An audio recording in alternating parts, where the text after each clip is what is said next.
লেদা পোকা দমনের কি ঔষধ প্রয়োগ করব? লেদা পোকা দমনের ঔষধ দামদামা ও তরি। লেদা পোকা নিমিষেই ধ্বংস করতে চান, ব্যবহার করুন দামদামা ও তরি। সুপ্রিয় কৃষক ভাইরা, 16 ডিসেম্বর আসাদ ইউটিউব চ্যানেল নিয়ে হাজির হয়েছি। সুপ্রিয় কৃষক ভাইরা, কৃষি নিউজ ইউটিউব চ্যানেলে হাজির হয়েছি। গ্রাম তালসো পোস্ট এবং থানা বড়াইগ্রাম, জেলা নাটোর।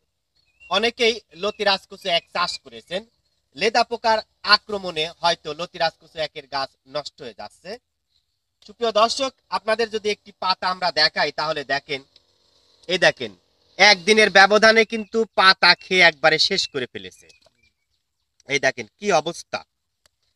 এই পাতাটা যদি আমরা দেখাই, দেখেন হাজার হাজার কিন্তু লেদা পোকা এখানে জন্মে গেছে। আপনি যদি 2-1 দিন রেখে দেন তাহলে কিন্তু আর এই পাতাটা বাঁচবে না। শুধু পাতা না, গাছগুলো নষ্ট হয়ে যাবে। দেখেন প্রচুর পরিমাণে কিন্তু পোকা দেখা দিয়েছে। এ সময় কিন্তু গরমের প্রাদুর্ভাব দেখা দিয়েছে, যার কারণে কিন্তু লেদা পোকার উপদ্রব বেশি দেখা দিবে। সুপ্রিয় দর্শক, লেদা পোকা দমনের জন্য কি ঔষধ প্রয়োগ করব? লেদা পোকা দমনের কার্যকরী ঔষধ।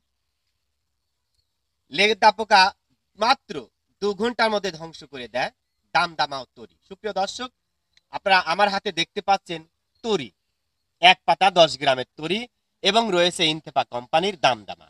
এই তরিটা উনএগ্রো কোম্পানির এবং দামদামাটা হচ্ছে ইনতেফা কোম্পানির। এবং সাথে আমার কাছে শ্যাম্পু দেখতে পাচ্ছেন। তো কি নিয়মে প্রয়োগ করবেন? 16 লিটার পানির মধ্যে 10 গ্রামের এক পাতা তরি ব্যবহার করবেন, এবং এই যে দেখতে পাচ্ছেন দামদামা, এই যে 400 ml এটা দেখতে পাচ্ছেন, এটার হাফ কর্ক আপনারা ব্যবহার করবেন। এই নিয়মে আপনারা যদি প্রয়োগ করেন তাহলে দেখবেন নিমিষেই আপনার বিশেষ করে লেদা পোকাগুলো ধ্বংস হয়ে যাবে। আমরা তার বাস্তব একটু প্রমাণ আপনাদের দেখানোর চেষ্টা করি। যদি কিছু ঔষধ এখানে প্রয়োগ করা হয়। সুপ্রিয় দর্শক, এই যে আমরা কিন্তু দামদামা এবং তরি ঔষধটা এখানে পাতায়, যে পাতায় লেদা পোকা রয়েছে সে পাতায় আমরা প্রয়োগ করেছি। মোটামুটি 5 থেকে 10 মিনিটের মধ্যে সমস্ত পোকা মারা যাবে।